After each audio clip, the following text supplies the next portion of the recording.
Hey friends, Mark Combs here with my buddy Cowboy Joe Boo, and as always, thank you guys for watching, commenting, and subscribing to the Joe Boo Sports Report. Because without you guys, well, I'd be riding around in traffic talking to myself, and that's a little crazy. Now, I'm already told I'm strange. You don't want to be strange and crazy at the same time. I mean, you can be one and the other, but you don't want to be both. Now, make sure tonight, 9 o'clock Eastern, we'll be live streaming, and we'll be answering your questions and stuff on that.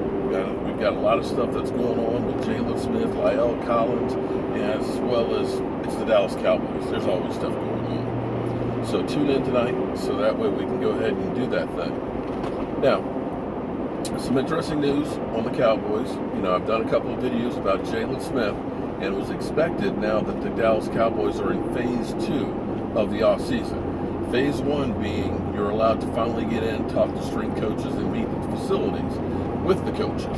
Phase 2 is when you're actually able to start working out on the field, start putting in the offense and the defense, and practicing together. And the rookies actually start their field work on Friday.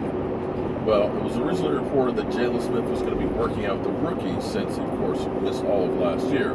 But Jason Garrett alluded to the idea that they're going to wait until the whole team comes together before they put him out on the field to give him a little more time to heal and make sure that leg is right. And I got to be honest with you, with him being out of football basically for the last year and a half, I think they need to take their time excuse me, getting him back on the field, because you don't want to rush him out there just to get him out of the field and he has a setback.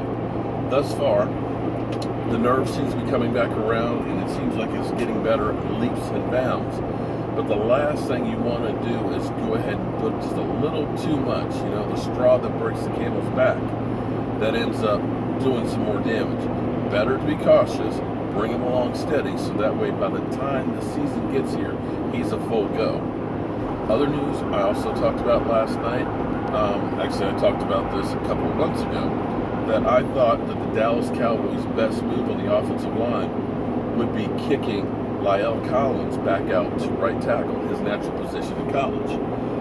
I think he's a better athlete, and I think that you want to have one of your best people to set that edge. You can get away with having a lesser talented guard because you got Zach Martin on the other side, and then you have him, so he's kind of isolated in there. Not isolated, he's protected in there by the other two linemen. And generally speaking, you're not always having somebody who's lining up at the top of you. Whereas tackle, every pass play, you got stunts coming at you. You got that defensive end who is usually the most athletic players on that defensive line, as opposed to a tackle coming at you. Fast guys that are hitting like right now, and you are literally on an island. So you want a young guy who's a stud, like I call him Mr. Pancake, because he pancakes guys. He looks like he's actually lost a little bit more weight. He looks like he is lean, mean, and ready to kick some butt. So I'm looking forward to seeing how that goes. And I also alluded to this before when we were talking about how things happen in the off season. We're getting close to that wave 2 of free agency. Where teams are now looking at their salary cap situation, and they're looking at these veterans that are getting big paydays, and looking and saying, where can we save some money and get somebody younger in here? And you're going to find a lot of named veterans and guys that still have some money, still have, some plays in them that you can get for a reasonable amount of money, because they just become too expensive. A guy like Brian Matthews, although he's coming back from surgery, he's scheduled to make $5 million. And I doubt that the Eagles are going to keep him on the books. They'll cut him, he'll be out on the streets, and you'll be able to pick up somebody like that for peanuts.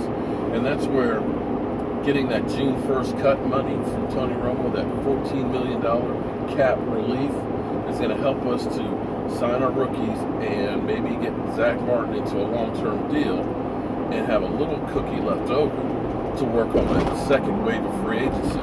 So the guys we have right now, I still don't think that's going to be the full team. But we'll see what happens. See if there's guys that fit our system that can definitely help us. So again, friends, thank you all for watching, commenting, and subscribing. And I hope to see you guys tonight, 9 o'clock for the live stream. It's been growing every week, and I tell you, I look forward to Mondays just for that. Have a great day and be safe out there.